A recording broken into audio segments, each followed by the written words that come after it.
Hello, everyone, and welcome to Storyrocket Live. We are so excited for you to be here with us tonight and coming to you live from Houston, Texas. And we want you to engage with us tonight. So please go ahead and let us know where you are.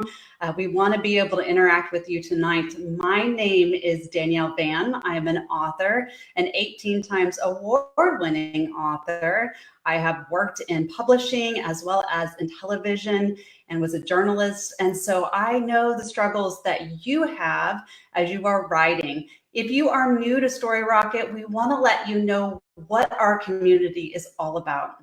This is a place where you can put up your work, whether it is a screenplay or a novel or children's book, whatever your genre is, and you are amongst a level playing field where producers and people who are making decisions can see your work unlike any other place there is available to you right now. So it's very exciting. We are so excited to have you here tonight.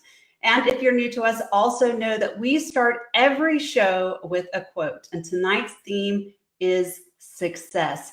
Here it is. Success in life comes when you simply refuse to give up, with determination so strong that obstacles, failure, and loss only act as motivation. That is extremely powerful and the theme for our show tonight. And I am not alone. Please help me welcome our fearless leader, our beautiful person who is a strong advocate for all authors across the world, Emmy award-winning producer, Anna Benitez. Hello, my friend. Oh my God. Hi, thank you for, I am so excited about Storyrocket just because of what you just said, that it's a level playing field. We are giving opportunities to everyone. I say it's not who you know, it's how you network. And Storyrocket allows you to do that in so many ways. So like you said, the theme today is success.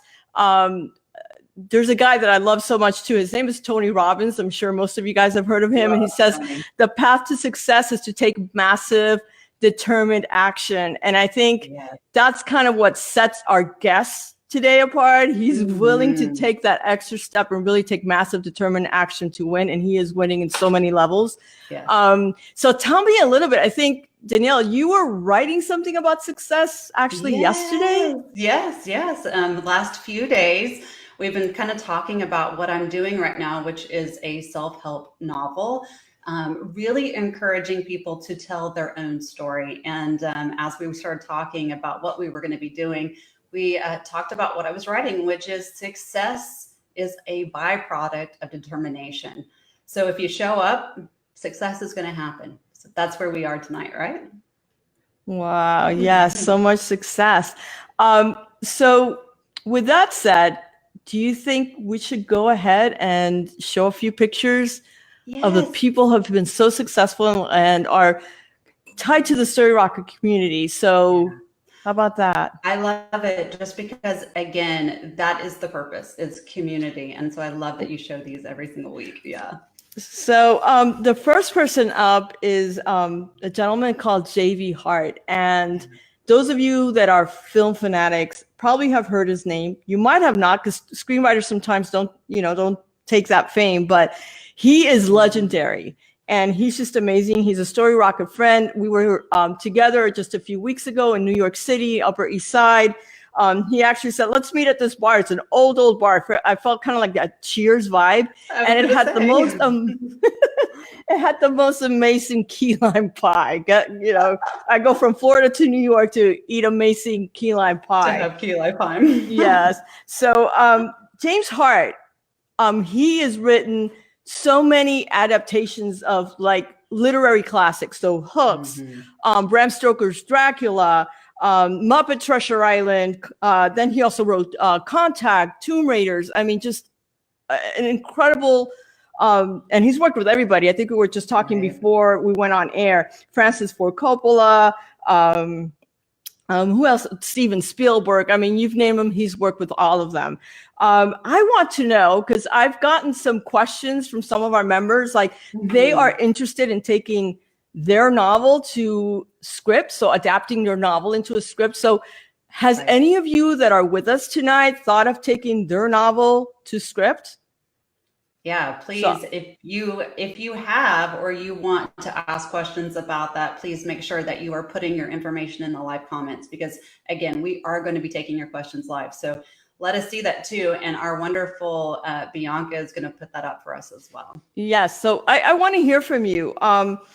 We're going to be working with JV Hart and actually producing something very special for our Storyrocket community.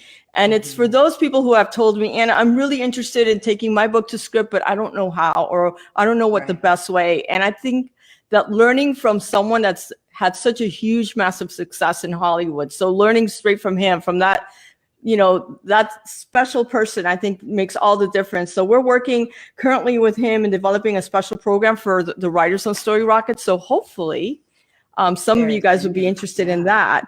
The second person I want to bring up is Marina Aris, and she was at the London Book Fair, and Marina has a passion for indie publishing and indie publishers.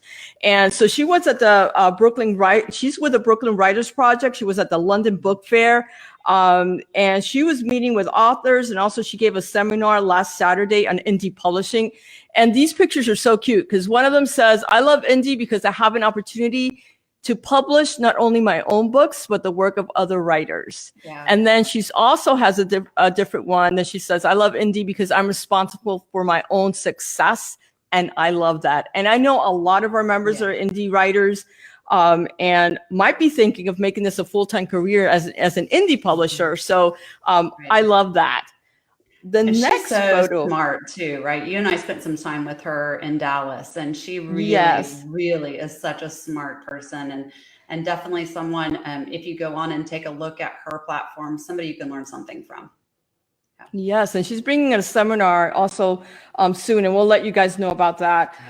The third person we're going to bring up is actually our guest tonight, but it's a really cute photo. I said, do you have something that's different that doesn't look like an author thing? And he sent me this, and I just loved it. He's in Moscow. This guy is amazing. He's a minister, an author, a publisher, a theater producer, and of course a Storyrocket member. I'm speaking about Kenny Shumley. We're going to bring him in now. And he was in Moscow. He goes almost every year to actually teach Bible studies to a Christian Russian group out in like 100 miles away from Moscow. I think that's pretty fascinating. I think he has a story there, a book there in the making. I agree. He is an interesting guy. He definitely has seen a lot and has had some major successes. Definitely. All right, so let's welcome Kenny to Storyrocket Live. Hello, Kenny. I hope you can hear us. Can. Thank you for reading that just like I wrote it. See him coming up. There's our friend. Hi, Kenny. And I am working on a Russian story. I'm calling it Peter and the Wolf. Oh, an adaptation. That's right. I like it. I like it too. So Kenny and I have actually what do you want me to talk met about? In person, right? Can you hear me? We can hear you. We can hear you. Can you hear us, Kenny? Oh, can you hear us? Can hear us. I can hear you now. Can you hear me? Yes, I do. So okay, I can hear you. I know that you started telling me that your first book that you wrote, your first children's book, was kind of like a fluke. It was a tale that went around in your family, and you just decided to publish that. Can you tell us a little bit about that? Yeah, it was a silly story passed down through my family called Old Pigtoes. Came out of South Central Kentucky. So I wrote it up for my cousins. And the entire purpose of the story was to scare the snot out of little kids. And so I wrote it up. I got a wonderful illustrator and sold many of those books. And so I did that, and I kind of thought, man, I like doing this. And so I was reading some English history one day, was reading about the Green Children of Woolpit, a 12th century English legend. And I thought, well, I can make a Celtic fairy tale out of that. And I wrote that up and then turned that into a musical play that premiered in 2017 and is going to premiere in Ireland this November. Patricia Reynolds over in Dundalk is going to put it on. And so I got done with all of that, and I'm kind of enjoying this stuff. You know, it's like a whimsy. It's like what Tolkien called his beloved nonsense. And I decided I wanted to write another story, and I knew Dickens had written several Christmas fairy tales. Yeah. The Chimes, The Cricket on the Hearth. Of course, everybody knows The Christmas Carol. But the very first Christmas fairy tale was in the Pickwick Papers, called The Story of the Goblins Who Stole the Sexton. So I did to that story what JB did to Hook and what he did to Dracula. He and I are doing the same kind of stuff. And if he's listening, he needs to jump all over this. This could really make him famous if he would get onto this Dickens story. But I did a retelling. And in the Pickwick Papers, the chapter 29, is only 8 pages long. So I had to come up with a backstory. And I chose a Dickensian theme, child abuse, cruelty to children, which, you know, Oliver Twist. The most famous story with that theme is Nicholas Nickleby. And so I created a backstory. All the names are the names found in other Dickens novels.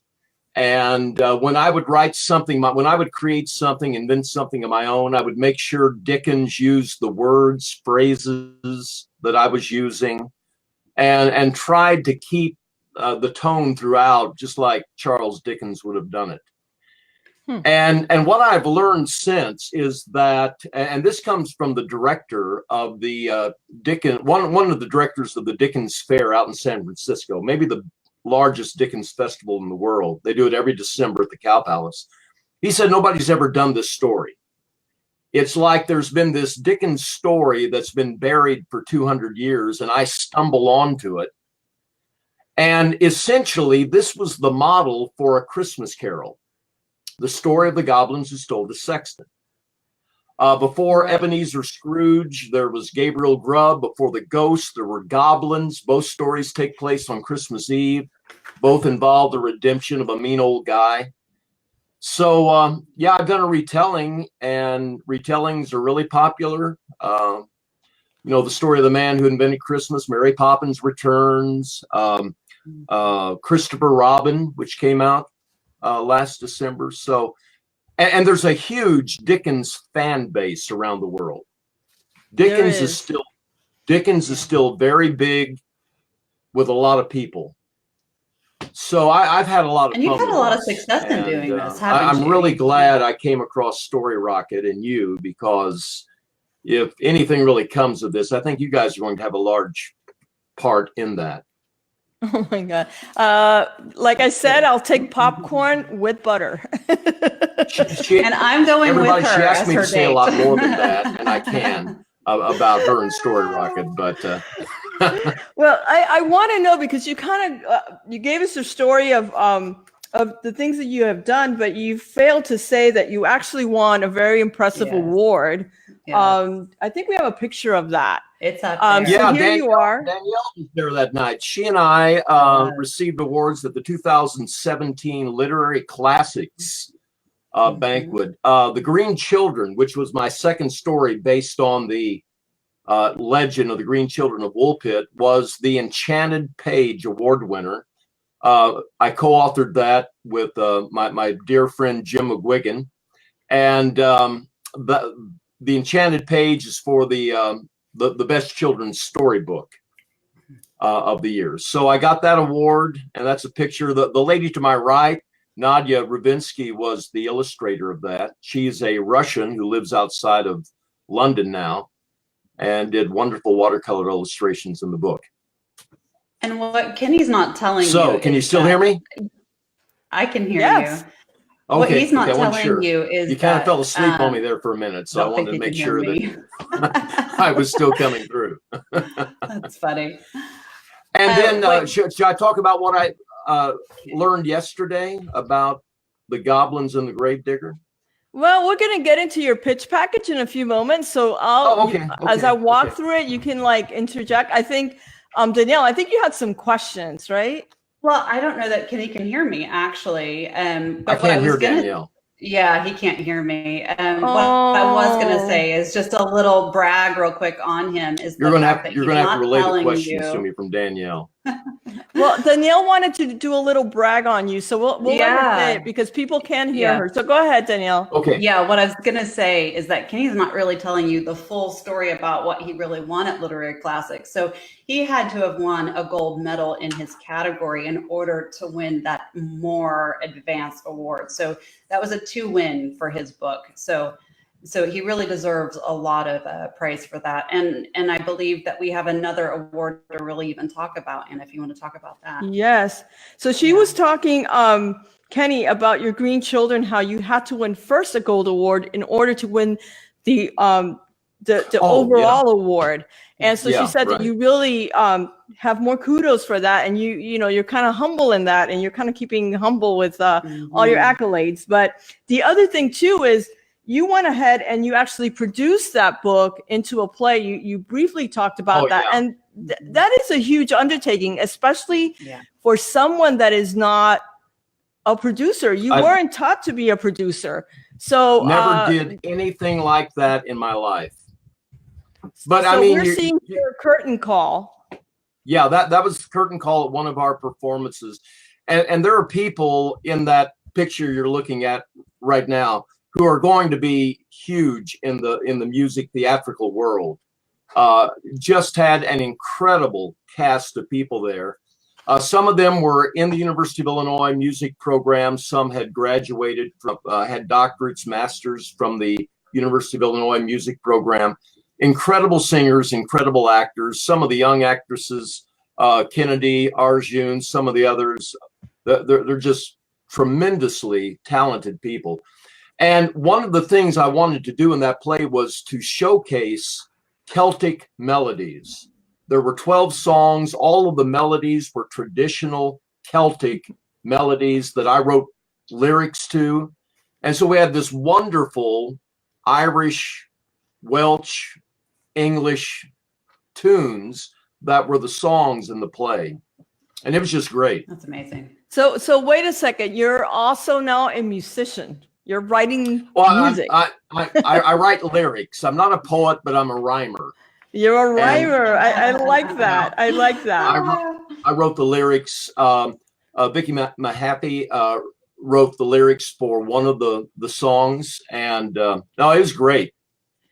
So the theme today is success with your pitch package, and I think you're one of the persons that have definitely gotten a lot of traction. We spoke before this that a Hollywood production company, Boulevard Pictures, was interested in your script for a movie. The Dickens Fair that you lightly touched upon, also for their fair in San Francisco, the Irish National Public Radio for a radio play. And yes, yesterday you were announced as the winner of the Moonlight International Film Festival in Colorado for radio play. So, sir, what do you have to say about all this? What do you have to say for Beginner's yourself? luck. That's what I have to say. And I think the moon dance thing, I think there can be several winners in a category. They have semifinalists, finalists, and winners. And what I was able to find out about them, they were voted the third most important film festival in the world behind Cannes and Sundance. Wow. So that was kind of a neat thing for them to contact me about the radio play. I've got a group of actors, actresses locally. We're going to be doing a recording of the radio play here in a couple of weeks. Rodney Woodworth, an extremely talented actor director, has brought together a great cast of local talent, and we're going to go in and do a master recording of the show. So that's going to be a lot of fun too. I love doing that kind of stuff better than just writing something. Yeah. Well, I think you've taken one story and have successfully been able to put into different avenues, which is really hard because a radio play is so different than a musical, and it's so different from a movie. We were talking about the book comes out and then you produce a script. There's a very, very famous exception to that where the play came out first and then the book came out, and that was Peter Pan. Right. J.M. Barrie wrote the play and he did not allow the script to be published for 24 years because he kept tinkering with it, changing scenes, changing words. But the book came out about 3 years after the play came out. And yours is only coming out 1 year after, so. Yeah, that's right. I'm ahead of the curve as far as Jane. You're Barrett's ahead of the concerned. curve here, Kenny. Yeah, so we're going to talk about your pitch package. Yes, because I think that is key to sell what you're doing. And so we can pull it up and we're going to talk about it, because I have to say that Kenny has worked hard on this pitch package. We have gone back and forth on a lot of the elements, and I'm going to point them out. But I think this is crucial to win, because the pitch package is really your calling card to producers. So when a producer comes into our site and sees something that catches their eye, they're going to see your pitch package. The first thing I'm gonna highlight is the URL up here. You guys all see that? Turn blue. A Goblin's Christmas Carol, a Forgotten Dickens. So every single story, book, script, manuscript on our site is given a unique URL. It's given for a reason. It's so that it's shareable, not only on our community, but outside of our community to the world. He started doing that with a lot of success. So we see his tagline, "Merry Christmas gives me the creeps, an untold Dickens story." I love it. So what is the tagline? Yes. The tagline is a promotional line. It's not supposed to tell you exactly what the story is about, but catch your attention, kind of like what you see in a billboard, if you would. The next thing you see is that his intended medium changed. He had it initially only for radio, I think, right, Kenny? Right. And we started seeing a higher purpose for his scripts. So he changed that up. By the way, changing things on Storyrocket, he could tell you takes a second. This is unlike a, let's say that you have your own website and it gets a little complicated, gets cumbersome. It takes a lot of time. Changing stuff on Storyrocket. We were changing things. We changed the tagline just before the show. Could not be easier. Can we pull that full so that everybody can really see that really well? Just how excellent that really looks. I think that would be really important. What do you want to see? I said it could not be easier changing things on your. Yeah. There you go. The next thing I'm going to point out, and by the way, he does have an electronic copyright number. He's going to put that in as soon as we're able to do that. He worked extensively on his cast wish list. If you see, he chose, let me see if I have a little bit more space. I need a little bit more space, Bianca, so I can see. Yeah, so I can open up. So Gabriel Grubb is the church sexton gravedigger, soured on life by a traumatic childhood, a loner, full of malice and bitterness. Begins story as the antagonist, but ends as the protagonist. So he's got Jude Law as his cast wish list, and I can see it already. Totally I'm sold right there. That. Yeah, totally. This could make these guys into big stars if they would do this. If only. If only. Sean Evans is Mr. Wardle, and we see what Mr. Wardle is. He's the narrator, 40-something bachelor, who's the caregiver for his cranky old mother and a friend of Pickwick. Jack Black as Goblin. Oh, yeah. Oh, my Lord. Nobody else but Jack for the Goblin. That's perfect. Oh, my Lord. I can't wait for your popcorn. Yeah. Oh, my God. And Paul Giamatti as Samuel Pick. Yeah, he looks like the drawings of Pickwick in the book already. Yeah. This is amazing. And one of the things that he worked hard on was the log line. And, you know, he says, Anna, it's all thanks to you, but it's not. It's thanks to him. He really put a lot of work on it. I just gave him some guidelines. There is someone who wrote to us. Remember the last time? Maybe when we come out of his pitch package, we can give a shout out to her on how much we're helping her with the pitch package. And I mean, with her log line. And, you know, we worked on log line and I said, listen, it's kind of like a triangle. You have to have a protagonist. You have to have conflict and you have to have an antagonist. And the way you play with that and how you can resume it in 1 or 2 sentences. That is really key. Catherine, can you put that up again? Catherine DeHouder. Thank you, Bianca. She says information. I keep losing it. Information about the logline you discussed at the last forum was excellent. I immediately made one for Abigail's exchange. Thank you. So thank you, Catherine. I'm glad that we're able to help you really, hone into your pitch package and make it as best as possible. So his log line, if we can go back to that. Really what you Bianca. described too, Anna, was that anything that you are going to put into your writing, those major elements need to be present in that log line. If you can't bring it down to, 1, 2 sentences, you haven't really fully done your job yet. So just having that information is so key. And Kenny's is so excellent. Kenny's is right on the money. And what I have to say, because a lot of people are coming from the book world, they don't understand what a log line is or the importance of a log line. But this is like crucially important. When a producer looks at a project, there's 2 things they're going to look at. The first thing would be at the log line. If it doesn't grab them, they're going to move on to the next project. Yes. All right. And the second one would be your synopsis.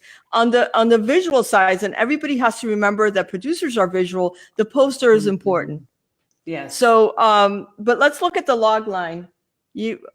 Okay, here we go. I think Bianca's having fun with this. Got it there. It's doing great. It's getting me a little dizzy, but he says it's Christmas Eve. A mean-spirited gravedigger stands on the brink of doom, and his only hope is a band of goblins. I get this. I get this from one sentence, and I just absolutely love it. I can see this. I see your cast wish list. I looked at your tagline. I read your synopsis. Kenny, I think you have a winner, and you're just starting those successes that are you're starting to see. I think this is just the tip of the iceberg for you, Kenny. Yeah. And Anna, Ron says, it's a lot of fun, and you've been. Here's the way Anna has been for me, everybody. When I grew up, I worked in a gas station, and so a car pulls in, I go out, I pump the gas, I clean the windshield, I check the air on the tire, I check the oil, I do everything for no extra charge. Anna is a full service commodity here. She walks you through everything. She has infinite patience. She knows exactly what you need to do. And I could not be more grateful to her for the help she's given me on this.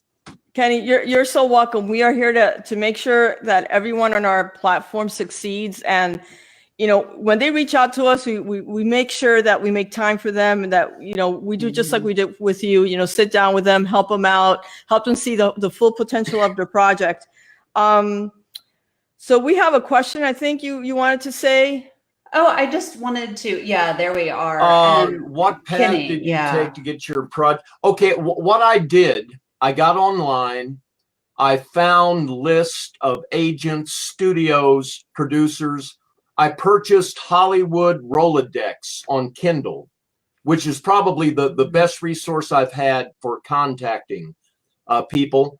And because Hollywood Rolodex has email addresses for studios, agents, actors. Not all of them are good, but most of them are. I have sent out hundreds and hundreds and hundreds of emails with a synopsis, not as good as what I have now on Storyrocket, but that's what I've done. And I've heard from a small handful of people. Most of them you're never going to hear from. You'll hear from a few saying, hey, this is great, but not my cup of tea. And maybe 1 or 2 might ask you to send them something. And I don't know any other way to do it than to beat the bushes and to be relentless. And I would do it every day, not taking any breaks. And that's the only way you become an overnight success, by spending a long time trying to get your product in front of somebody. Like, so he just said it all, right? I mean, he literally said his success has been it's just hard work. It's just a lot of sweat and elbow grease. Work. Yeah. And I tell everyone, Storyrocket's a tool that's going to help you get there. You know, we were talking about it, the way that you can quickly send out your pitch package to anybody, the way you can promote your pitch package, you know, through social media, all the stuff that's in there that's to help get you seen. Our database that producers are scouring through, looking for exactly what they're looking for because of all the filters. So Storyrocket's a tool, but you need to put in the work as well, which is what you're saying. The massive determined action, right, that Tony Robbins talks about. Yes, And Kenny, you know, I wish you lots of success. I know you know, yesterday when you wrote to me and you told me about, you sent me from the Moonlight people. You were so excited and you said, P.S. I sent her the Storyrocket URL. And I was excited because we're part of your success. She says, I've just read through your radio play submission and wait for it. I love it, with an exclamation. Gave it a high rating and it's a winner. Congratulations. And this is signed by Elizabeth English, who is the festival founder and executive producer of the Moondance International Film Festival in Colorado. So that's amazing. Is the kind of things that we're talking about. Using the tools, creating an amazing pitch package that's really irresistible, like completely irresistible, that you read it, you get it, and you're like, I need to write out to Kenny. I need to get this done. Can you still hear Danielle? No, I haven't heard Danielle at all. I want to make a quick point though. Our last time I can't hear Danielle. Brian Fitzpatrick is on with us as well. And he said, and this is what's so important. Thank you, Bianca, for putting that up. You know, look at how much from the pitch package last time, how much that has changed for him from 174 views, to two appreciations to almost 315 appreciations. That's huge. So think about that URL as you are building that. I mean, here we're talking about Kenny's change.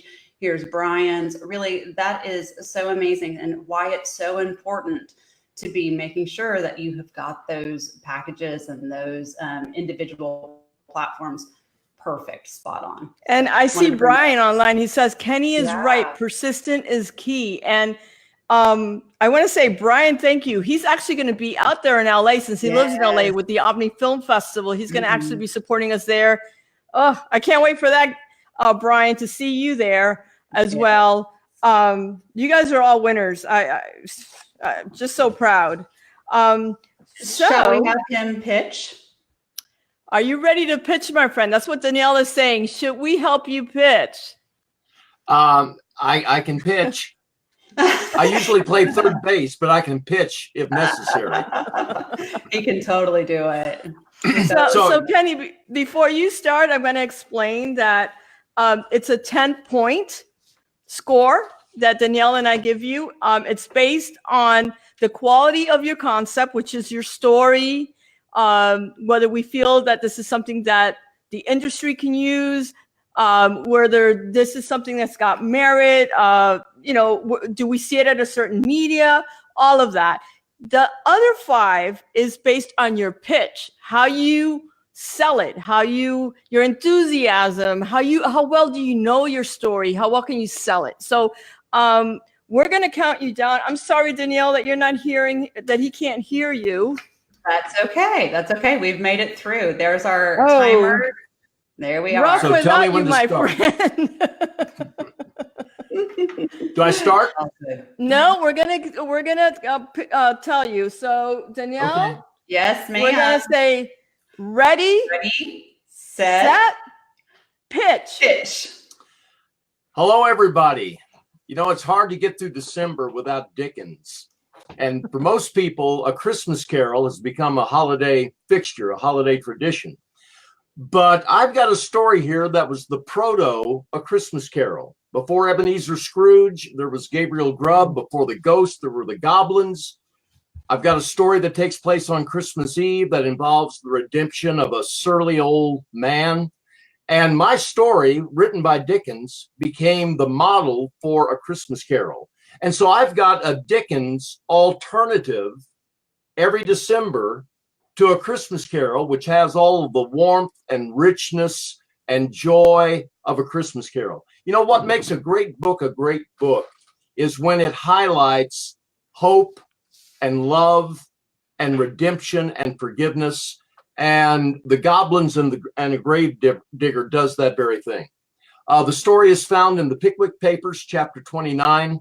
I had to create a backstory involving Dickens' characters. And if you want a story that can take you right back to the cold and snow and fog of a Christmas Eve in Victorian England, then The Goblins and the Grave Digger is the story, and you'll have a great warm feeling when it's over. Thank you, everybody. All right, down to the second. He used every single second. I like that. He did. Yes. Okay, so we're gonna score you. We're gonna take just a few seconds to score you. Everybody hang tight.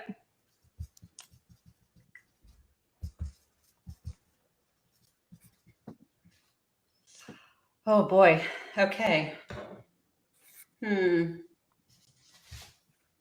All right, I'm ready. I think.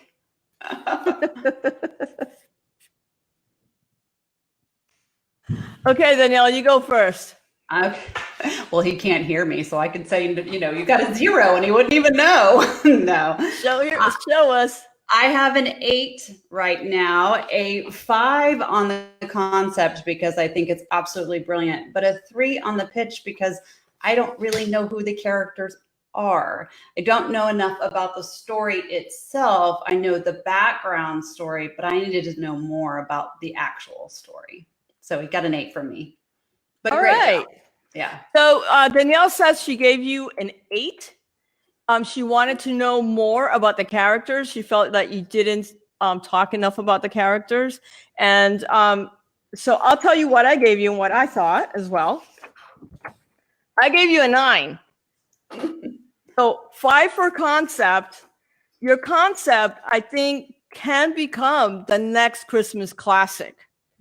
I think I see this as something that becomes an evergreen that every year people are going to see, whether it be on the Hallmark Channel or somewhere. And it could hit the theaters first and then get onto the TV or circuit. So I love that concept. I think you're straight on. And I love that you had to create a backstory because there's only 8 pages. You told us that. I think that's brilliant. What Danielle said is true. You need to tell us a little bit more so we can endear ourselves with the character. So you don't want to go too deep. You have a minute 30. So a little bit more of the character would have been great. We all know A Christmas Carol, so you kind of don't have to go that deep, but just a little bit more to endear ourselves to that old man that you said. So, you know, maybe talking a little bit more about his childhood, that he has such a really wretched childhood that got him so bitter that he just couldn't, you know, he just couldn't advance as a human being, and his soul was so doomed. And then talk about those goblins. You know, the goblins came along and I don't know, whatever your goblins do, whatever goblins do. And but otherwise, I think it's a great job. I think you have something amazing in your hands. Let me see. Brian Fitzpatrick saying, great job, Kenny. Bryant Flavor Living said, good one. And Smith is saying, excellent pitch. You have to put a bronze comment. Ron says, Danielle Van or Simon Powell. I love you, Ron, so much. I do. I hope I get a great Danielle. Hey, Danielle. Ryan is saying, yep, she's agreeing with Ron on that one.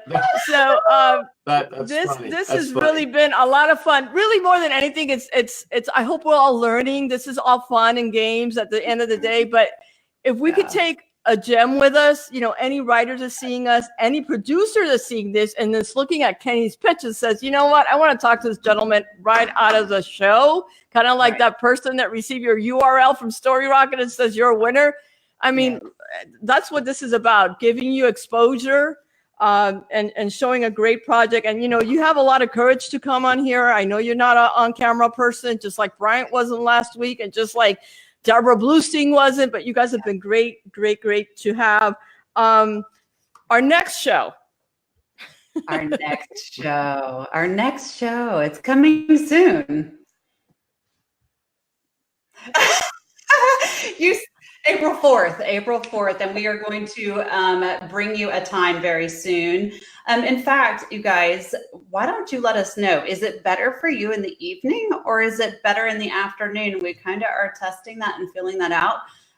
We feel like evenings are best for you guys so that you can interact and be live with us. But probably 7 p.m. Isn't that right? Isn't that what we're thinking? Well, the last one was at 3 in the afternoon. Yeah, 2 hour time. This time we started at 7. We've done an evening one.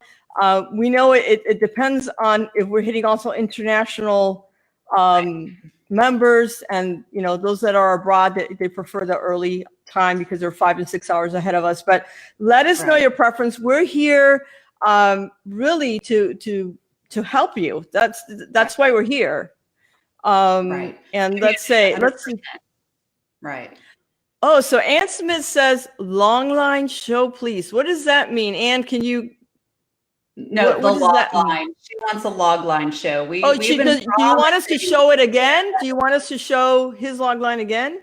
No, I think she's saying she wants us to do a show on just that. Just on the log line. Gotcha. Yeah, and we're working on that for you guys. And anything else that you see that you're seeing as you're building your site or that you need more information about, send an email. You get a live person. We see those. They come to both of us. And we are trying to do our best to make sure that we give you everything that you need. Yeah, and Ron says a show about log lines and synopsises, which it's necessary, and we're getting there for you guys. Okay. I think we're going to wrap it up for today. I forgot to tell you, Kenny, we have a lot of heart in Storyrocket, and how we do it is we do like this. It's a triangle for Storyrocket, and then we do love. So Storyrocket love. So we're going to end the show with Storyrocket love to you, Kenny. Thank you for being such a great guest. Continue success. We are proud of you. And thank you so very much, everyone, for tuning in live. And just to let you know, the last time we had over 400 people see in between Facebook and YouTube. So the right people are seeing this, and we are so happy. Thank you. Spread the word. Let people know we're here. It's free. It's for you guys. Send us your comments. Send us your pictures to general@Storyrocket.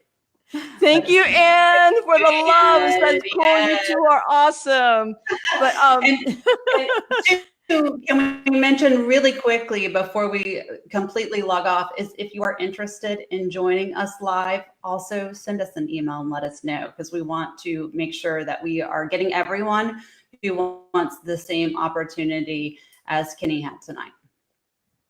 Danielle Welton-Boxley also, she's saying thanks. And Brian Fitzpatrick, night, everyone. So Storyrocket love, everyone. Good night. Good night, everyone.